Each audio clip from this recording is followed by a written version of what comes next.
7th class کی سورج مکھی آپ کی بک جو ہے اس کا ہم چیپٹر پڑھیں گے. چیپٹر نمبر 1 اس کا یونٹ نمبر 1 کا چیپٹر نمبر 1 ہے قصہ حضرت یوسف علیہ السلام کا.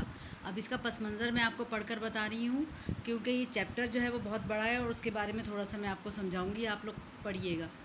پس منظر یہ ہے کہ حضرت ابراہیم علیہ السلام اللہ تعالیٰ کے بڑے عظیم پیغمبر تھے. انہیں ابو الانبیاء یعنی نبیوں کا باپ بھی کہا جاتا ہے کیونکہ آپ کی اولاد اور خاندان میں کثرت سے رسول اور نبی ہوئے.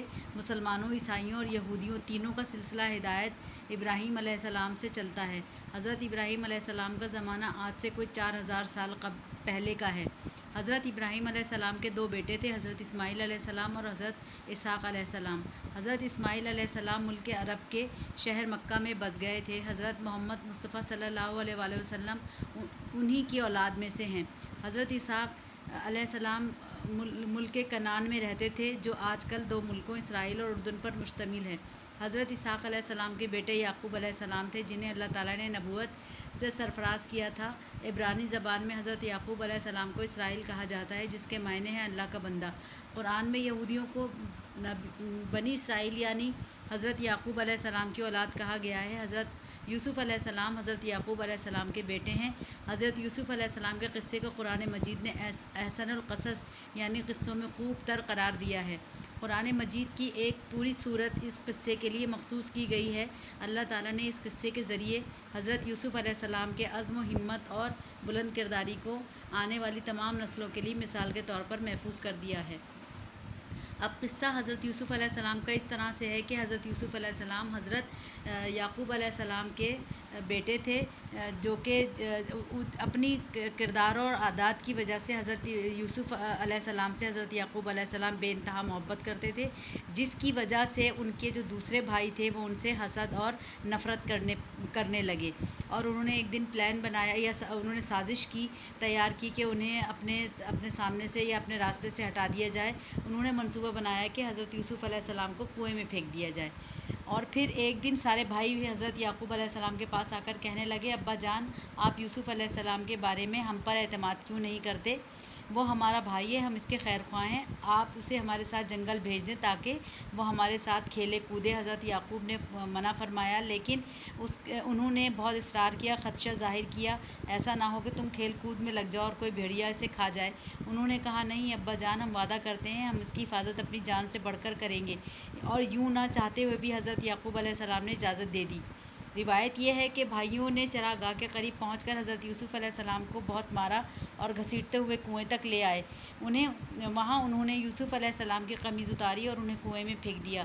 حضرت یوسف علیہ السلام جب کنویں میں گر رہے تھے تو انہیں محسوس ہوا کہ کوئی کہہ رہا ہے, اے یوسف حوصلہ رکھنا, ایک وقت آنے والا ہے یہ سب تمہارے سامنے مجرموں کی طرح کھڑے ہوں گے.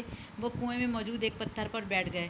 ادھر بھائیوں نے بکری کو ذبح کیا اور اس کے خون قمیص پر لگایا اور حضرت یعقوب علیہ السلام کے پاس لے گئے اور روتے پیٹتے کہا کہ ہم کھیل رہے تھے, یوسف ہمارے سامنے کپڑوں کے پاس بیٹھا ہوا تھا اور جب ہم کھیل کر واپس آئے تو دیکھا بھیڑیا یوسف کو کھا چکا ہے. حضرت یعقوب علیہ السلام کو انہوں نے قمیص دکھائی جس پر خون لگا ہوا تھا. حضرت یعقوب علیہ السلام صدمے سے نڈھال ہو چکے تھے. قمیص دیکھ کر سمجھ گئے کہ یوسف علیہ السلام زندہ ہیں کیونکہ اگر بھیڑیا انہیں کھاتا تو قمیص ثابت نہ رہتی. انہوں نے اپنے بیٹوں سے فرمایا, تم جتنے بھی بہانے تراشو میں جانتا ہوں تم جھوٹ بول رہے ہو, لیکن میں صبر سے کام لینے والوں میں سے ہوں. مصر جانے والا قافلہ پانی پینے اس کنویں کے پاس رکا. پانی نکالنے کے لیے ایک آدمی نے کنویں میں ڈول ڈالا تو اس میں ایک خوبصورت لڑکا بیٹھا پا کر وہ بہت خوش ہوا. اس شخص نے یہ سوچ کر کہ ان کو مصر لے جا کر غلام کے طور پر اچھے داموں بیچوں گا, اپنے پاس چھپا لیا اور یوں وہ مصر پہنچ گئے. عزیز مصر کا بادشاہ کا وزیر یا نائب تھا جسے عزیز مصر کہا جاتا تھا. غلام خریدنے بازار آیا تو اس نے حضرت یوسف علیہ السلام کو خرید لیا اور گھر لے جا کر اپنی بیوی زلیخا سے کہا, اس کا خیال رکھنا, غلاموں کی طرح برتاؤ نہ کرنا, شاید یہ ہمارے کام آئے یا ہم اسے اپنا بیٹا بنا لیں. عزیز مصر کے گھر وہ 6 برس رہے. انہوں نے دل و جان سے دونوں میاں بیوی کی خدمت کی. اب وہ نوعمر لڑکے نہیں تھے بلکہ نیک سیرت جوان بن چکے تھے. اللہ تعالیٰ نے یہاں ان پر ایک آزمائش ڈالی. انہوں نے اللہ سے پناہ مانگی اور اس آزمائش سے پاک دامن نکل آئے. عزیز مصر کی بیوی نے ان پر ایک جھوٹا الزام عائد کیا جس کے نتیجے میں عزیز مصر نے انہیں قید میں ڈلوا دیا اللہ تعالیٰ نے آپ کو خوابوں کی تعبیر کا علم بخشا تھا. آپ قید خانے میں لوگوں کو ان کی خوابوں کی تعبیر بتاتے جو درست ثابت ہوتی. قید خانے کا منتظم اور دوسرے قیدی آپ کے عقیدت مند ہو گئے. ایک دن قید خانے کے 2 قیدیوں نے حضرت یوسف علیہ السلام سے اپنے خوابوں کی تعبیر پوچھی. دونوں قیدی پہلے بادشاہ کے دربار میں کام کرتے تھے اور بادشاہ نے کسی بات پر ناراض ہو کر انہیں قید میں ڈلوا دیا. ان میں سے ایک مشروب پلانے پر مامور تھا اور دوسرا نان بائی تھا. حضرت یوسف علیہ السلام نے مشروب پلانے والے قیدی کو رہائی کی خوشخبری دی اور نان بائی کو اس کے خواب کی تعبیر یہ بتائی کہ اسے پھانسی ہو جائے گی. مشروب پلانے والے سے انہوں نے فرمایا جب تم دربار میں جاؤ تو میرا ذکر ضرور کرنا. دونوں افراد کے خوابوں کی تعبیر سچ نکلی, لیکن مشروب پلانے والا دربار میں ان کا ذکر کرنا بھول گیا. کئی برس بعد ایک دن مصر کے بادشاہ نے خواب دیکھا کہ 7 دبلی گائیں 7 موٹی گایوں کو کھا رہی ہیں اور گندم 7 سبز خوشیں ہیں اور 7 خشک. مصر کے بادشاہ نے خواب سنایا اور درباریوں سے اس کی تعبیر دریافت کی, لیکن کوئی بھی خوابوں کی تعبیر نہ بتا سکا. یہ خواب مشروب پلانے والے نے سنا تو اسے حضرت یوسف علیہ السلام کا خیال آیا اور اس نے بادشاہ سے ان کا ذکر کیا. بادشاہ کے کہنے پر وہ ان سے ملنے قید خانے گیا اور اپنے بھول جانے کی معذرت کے بعد تعبیر دریافت کی. حضرت یوسف علیہ السلام نے فرمایا اس خواب کی تعبیر یہ ہے کہ 7 سال کثرت سے بارش ہوگی اور بہت غلہ پیدا ہوگا. اس کے بعد 7 سال قحط خشک سالی کے آئیں گے. لوگوں کو چاہیے خوشحالی کے سالوں میں غلہ ضرورت سے زیادہ